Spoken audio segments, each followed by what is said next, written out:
Today we are going to talk about the power of the sound, the word, and a mantra, the power of a mantra or a prayer. So I couldn't avoid to take my guitar and play a little bit. I hope that you enjoyed these few seconds. And actually this was the beginning of Here Comes the Sun, and I did it with the hope that the sun comes back also in the next day. So, I'm going to read a thought by Omran Mikhail Ivanov, and today is going to be a very powerful one because it talks about the sound, mantra, the power of a mantra, Shabda Yoga, and after reading it I will share with you some scientific information, some reflections, and also some exercises that I hope they will be useful for you. So, a mantra, a sacred formula, is like a mold that must be filled with intense life, that is to say, with love and faith. When a formula is spoken out loud, it sets in motion currents that rise through the heavenly hierarchies up to the throne of God. A formula must always be pronounced at least 3 times in order to reach the 3 words: physical, spiritual, and divine. Tireless repetition of the same formula penetrates the depths of the subconscious, where the roots of our being lie. And it is there, in the roots of our being, that we have great possibilities of transformation. It is important to pronounce the formulas aloud because sound is extremely powerful on the physical plane. If you think a formula without saying it, its forces accumulate only on the mental plane, and nothing happens on the physical plane. The spoken word is necessary in order to give invisible forces the power to act. Wow, it's very deep, and I could speak for hours about this because, of course, there is a scientific side and also a spiritual, esoteric part that could be really be developed for hours and hours. But I will try to be very synthetic, and I will take only a few minutes. So, first of all, what is a sound? The sound is actually the result of a collision between 2 or more things.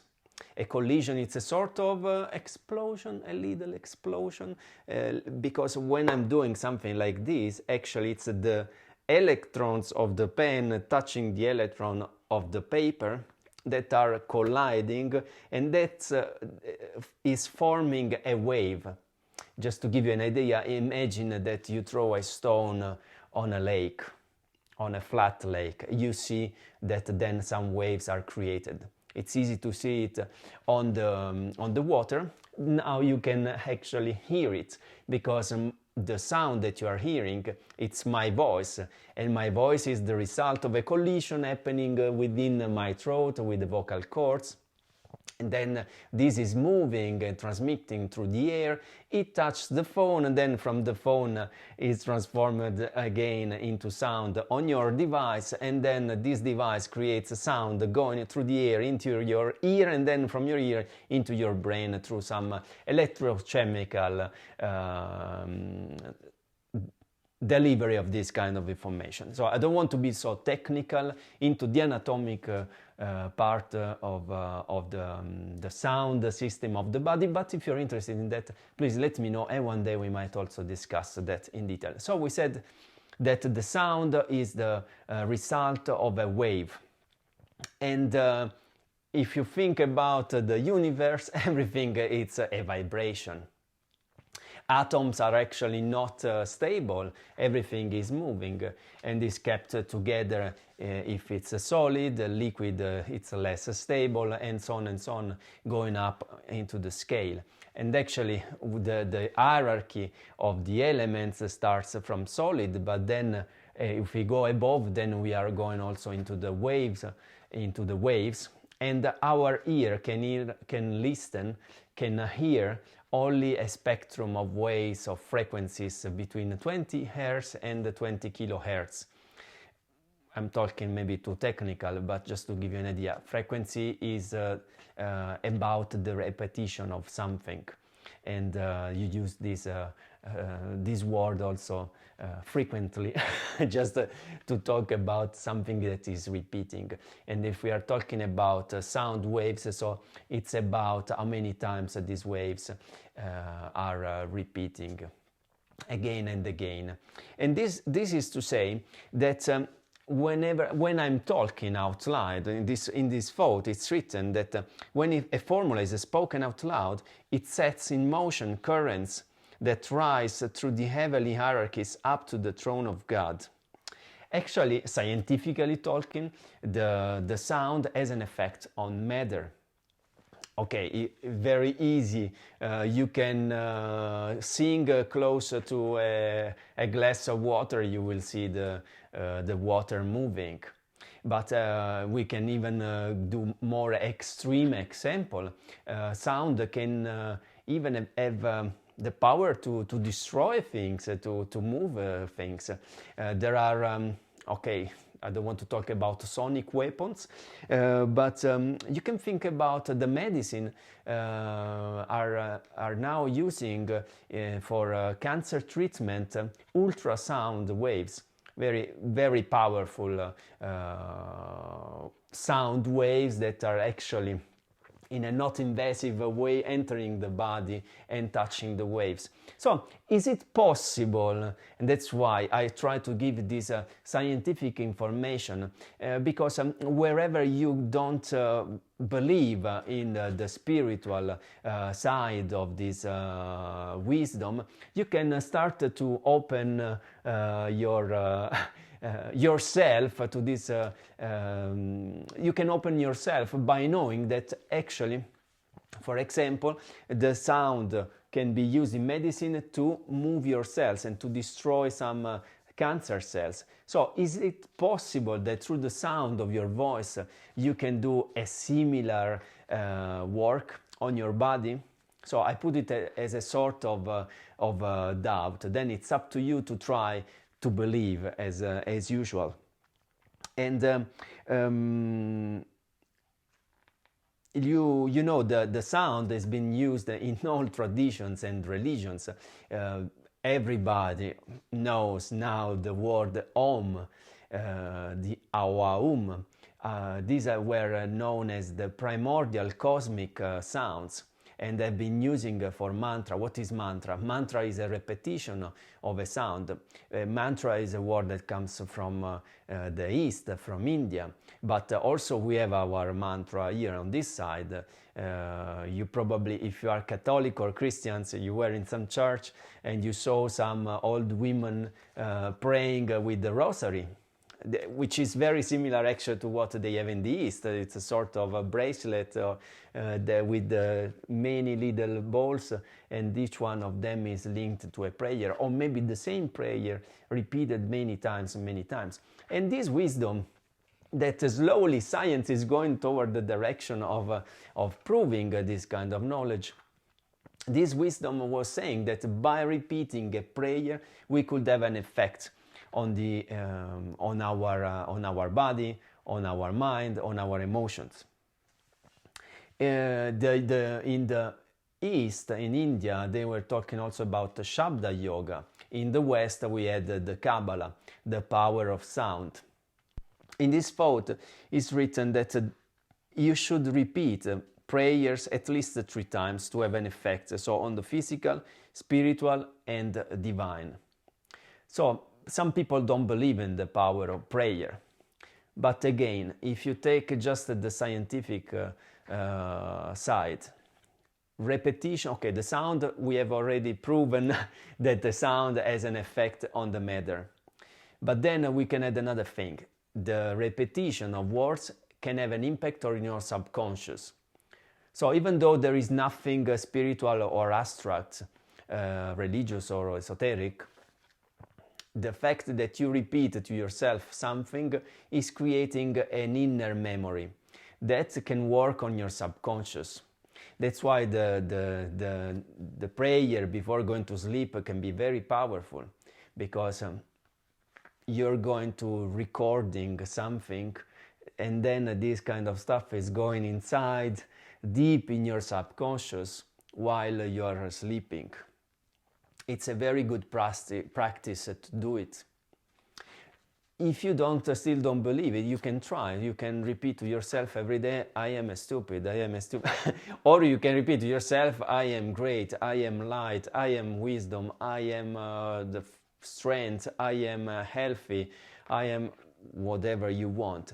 By repeating this, you create what I think of Tony Robbins was speaking about incantations. So you can create every day your own mantra. I remember that I was using this very often, a very good mantra from Tony Robbins that was every day and every way I'm getting stronger and stronger, faster and faster, more intelligent, more. So you could make your own, but this incantation, this mantra is going to sustain you every day, and at the end you finish to believe about it. So because it's really working, and not only on your subconscious but also on your cells. And if you think about memory, what is memory? Memory is actually, we are talking about synapses that are recorded in your brain. So again, the sound waves can also have an impact on that. There are many things. I note down some stuff because otherwise I could get lost for hours in talking. And the power of singing. We said that in all traditions there were, even in the more ancient tribes, there was always music used for rituals. And why is that? Today science has proven that singing releases endorphins, so it makes you feel good. There is actually a research that talks about the power of a repeating mantra, and they realize that it has really an impact on your neurosystem, and so it's, in few words, helping you to relax. Or the sound of nature. The sound of nature, there are many scientific researches about that really the sound of nature is going to heal you. I don't want to stay too long, but I just can tell you some little exercise before going to sleep or also in the morning. I would recommend to use this kind of formulas definitely when you wake up, and also before going to sleep, to have a long-lasting effect throughout all the day and for a long time. So when you wake up, the first thing that you can say that helps you to have a good day is to say thank you.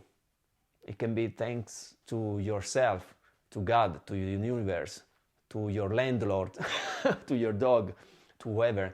But just the fact of saying thank you, it makes you feel happy. Because we are not happy when we are ungrateful of what we have, and just ungrateful for the fact to be alive. So just to be thankful, grateful for life, this is going to help your mood. When you are down, you are sad, just say thank you. Thank you for that. Thank you for being alive. Thank you because I can see, I can hear. If you cannot hear and see, thanks for the life. In any case, as long as you have life, you can be grateful for that. Then when you won't have life, then you will be grateful for other things on the other side. But this is another story. And then also in the morning, and you can create your own mantra. Do this exercise. Take some time. Take a pen and a note and write down your mantra. The shorter it is, and the more powerful it can be. So, for example, I say, I am light, I am wisdom, I am intelligence, I am willpower, even though it's still not true. But the fact of repeating it, this can be really, really helpful in the long term, but also in the short term, because you convince yourself about that. So again, I always like to talk about the placebo effect. It doesn't matter if it's true or not. What is the truth? What is reality? Is what you believe. So you can create your own reality. And then another moment, good moment for praying. Okay, you can pray all the time, but you can also use the moment before going to sleep to pray again, to have a strong impact on your subconscious. And you can again say to yourself, okay, thank you, this is the magic word. And also you can say again the same things that you said in the morning, or you can ask your subconscious to teach you, to inspire you, to help you to find a solution to whatever. But say it out loud. You can actually heal yourself. If you have some physical challenge, you can also use your word. You can visualize a light in the point that you need to heal, and then you can verbalize some prayer for sort of healing. Of course, this doesn't substitute normal medicine, but it can help and triggers other psychological effects and processes. So, thank you very much for listening, for watching. I really wish you a pleasant rest of the day. Have a good day. Ciao, ciao, ciao, ciao.